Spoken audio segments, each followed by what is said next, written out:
Welcome to the Comic Guru. Thank you. Would you like to introduce yourself? Well, I am Andy Frankham-Allen.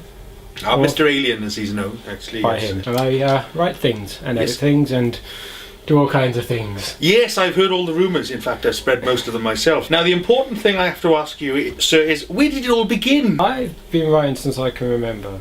Well, not literally since I can remember, because that would be clever. And it would be gibberish. Yeah. I just always had this desire to tell stories, and I don't mean by that lying, because, well, maybe a little bit. Yeah, but isn't a storyteller someone who actually has learned how to lie and get paid for it? Yeah, absolutely. Yeah. In terms of your inspirations, and what really made you sit down and just enjoy writing fiction? Truthfully, Doctor Who. That was the answer I was expecting. Seriously, that's where it all began. Yeah. Literally, when I was, 8, 9. I remember I had this little notepad when I used to write Doctor Who stories down and do the art myself. And peculiarly, it's around the time of Keeper of Track and all that. And I had the master in it, and they had a head that looked like a starfish. I don't know why, because anybody who's seen Keeper of Track will know the master does not have a starfish head. So it's all about Doctor Who, really, in the end, isn't it? Well, in the style it was, yes. Yeah, but you've actually written for Doctor Who, haven't you? I have.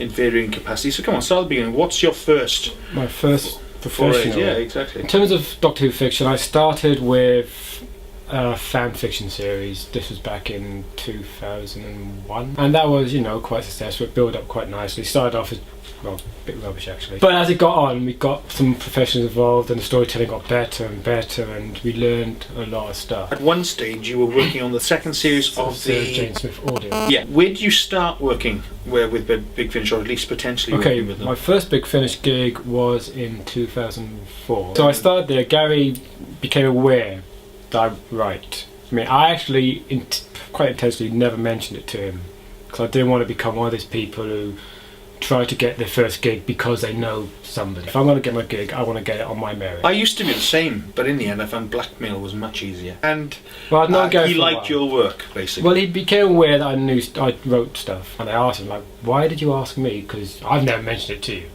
And he's like, well, I know you want to write, so here's your chance to prove yourself. So no pressure at all. So that became part of this book, and that was in 2004, and I basically carried on since then. It's basically got words and no pictures. I was quite shocked. It has. This is actually out of print. Seeker, however, is the book that you're actually quite famous for at the moment. I'm fairly well known for it. Because he's a whore, a media whore who goes out there and plugs away at his work like you wouldn't believe it.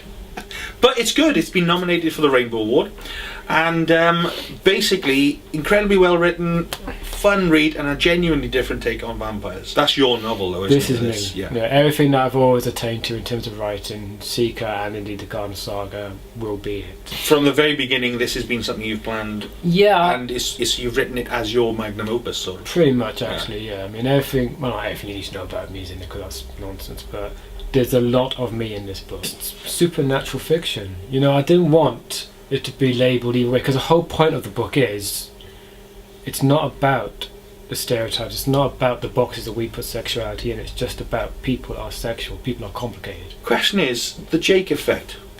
Go on, show the we've got to show the cover. Yeah. There's a character in that called Jake. Yeah. There's a character in your other series, in the Doctor Who short story called Jake. In fact, I seem to vaguely recall in Legacy there's a character called Jake. I'm starting to see a pattern of Jake, so is there any particular reason? And there's a Jake actually as one of the leads in Space 889 too. Oh really? Yes, yeah, Jacob Folkard. So. Any particular reason? I just like the name Jake. I have always liked the name Jake. I always said my first son would have been Jake, and I would retroactively say these are all named after you. But they can't be, they'd be called Christian.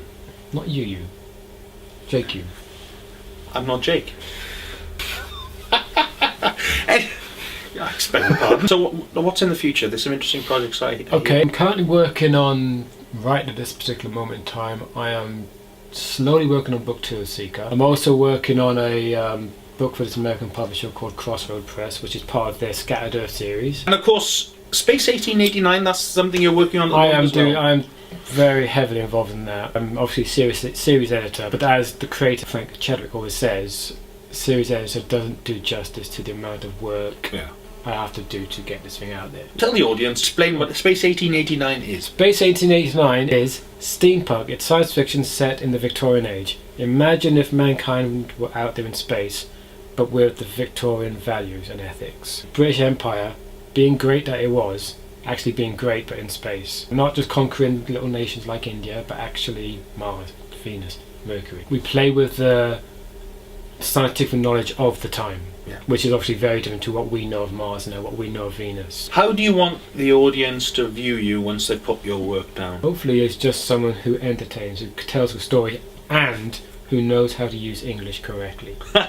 Thank you very much. The entertaining Mr. Andy Frankham-Allen. Or Andy Frankham-Allen. Yeah. Hey! There we are. Oh, take two.